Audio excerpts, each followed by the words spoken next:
দেখুন বর্তমান সময়ে দেখতে গেলে Suzuki Gixxer SF and R15 বাংলাদেশের মধ্যে সব থেকে বেশি পপুলারিটিকে গেইন করেছে এবং বাংলাদেশের মধ্যে আরো অনেক ভালো ভালো বাইক আছে, কিন্তু তবে এই দুটো বাইকের বিক্রি সব থেকে বেশি দেখা গেছে বাংলাদেশের মধ্যে। এবং এই দুটো বাইকের পপুলারিটির আসল কারণ কি এবং এই দুটো বাইকের মধ্যে সব থেকে বেস্ট কোনটা নেওয়া হবে সেটা আজকের ভিডিওর মধ্যে আপনি জানতে পেরে যাবেন। তো প্রত্যেকবারের মতো ওয়েলকাম গাইস, আমি হচ্ছে ফ্যাক্ট টু বাংলা এবং আজ ভিডিওটাকে বেশি দেরি না করে শুরু করা যাক। দেখুন এমনিতে দেখতে গেলে বাংলাদেশের মধ্যে টারো জিবি V4 GPX ডিমনের মতো অনেক ভালো ভালো বাইককে দেখা গেছে, কিন্তু যখনই বাংলাদেশের মধ্যে পপুলারিটির কথা বলা হয় তখনই বাংলাদেশের মধ্যে R15 and Suzuki Gixxer SF কে সব থেকে বেশি দেখা যায়। এবার বাংলাদেশের মধ্যে আমার এমন অনেক ভাই যে যারা এই দুটো বাইকের রিকমেন্ডেশন আমার কমেন্ট বক্সে এসে লিখেই যায়, কিন্তু আপনারা কি একটা কথা কখনো চিন্তা করে দেখেছেন এই দুটো বাইকের পপুলারিটি আসল কারণ কি হতে পারে, বা অন্য সব বাইকগুলোকে ছেড়ে লোকে কেন এই বাইকটাকে সব থেকে বেশি কিনতে চাইছে বাংলাদেশের মধ্যে? দেখুন প্রথম রিজন হচ্ছে পারফরমেন্সের। দেখুন বাংলাদেশের মধ্যে আমি মানছি যে আগে থেকে অনেক ভালো ভালো বাইক অ্যাভেলেবেল আছে, তবে যদি পারফরমেন্সের কথা বলি তাহলে জিক্সার R15 এই দুটো পারফরমেন্স বাংলাদেশের মধ্যে সব থেকে ভালো দেখা গেছে। এবার এই দুটো বাইকের স্পিডই এমন যেটা বাংলাদেশের রোডে চালানোর জন্য সব থেকে ভালো, আর সব থেকে মেজর যে রিজনটা সেটা আমি দেখি সেটা হচ্ছে style.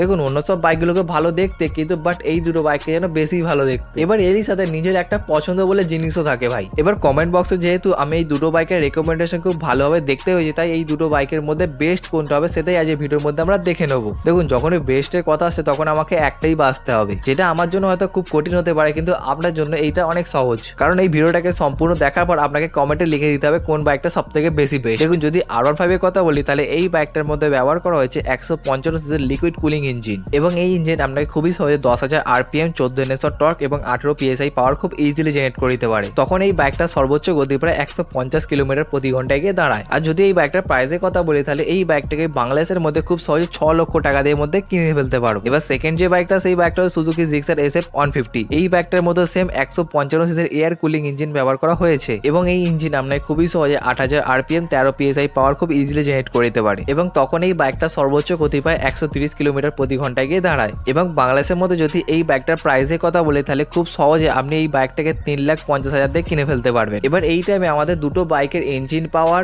Top speed and price সবকিছুই আছে। দেখুন কম্পারিজন করতে গেলে এই দুটো বাইকই কিন্তু একে অপরের জন্য সব থেকে বেস্ট। যদি ইঞ্জিনের সিসির কথা বলি তাহলে এই দুটো বাইকের মধ্যে 155 সিসির সেম ইঞ্জিনে ব্যবহার করা হয়েছে। এবার এই টাইমে যদি টপ স্পিডের কথা বলি তাহলে R15 জিক্সার SF 150 কে হারিয়ে দিচ্ছে, কারণ বাইকের মধ্যে সেম ইঞ্জিন ব্যবহার হতে পারে, বাট R15 এর মধ্যে ব্যবহার করা হচ্ছে VVI টেকনোলজি, যেটা ইঞ্জিন পাওয়ারকে আরেকটু বাড়িয়ে দেয়। এবার যদি প্রাইসের কথা বলি তাহলে আপনি R15 কে কিনবেন প্রায় 6 লাখ টাকা দিয়ে, আর সেখানে আমাদের জিক্সারকে কিনবেন আপনি প্রায় 3,50,000 দিয়ে। মানে একদিক থেকে দেখতে গেলে R15 যেহেতু স্পিড বেশি তাই দামটাও বেশি, আর জিক্সারের স্পিডটাও অনেকখানি কম তাই দামটাও অনেকখানি কম। এবার দুটো বাইকই নিজে একে অপরের মধ্যে সব থেকে বেস্ট বাইক, তবে এবার ডিসিশন আপনাকেই নিতে হবে কোন বাইকটা সব থেকে বেশি বেস্ট। বাকি যদি আমরা ভিডিওটা একটু বেশি ইনফরমেটিভ লাগে তো ভিডিওটা শেয়ার, সাবস্ক্রাইব, লাইক করতে একদম ভুলবেন না।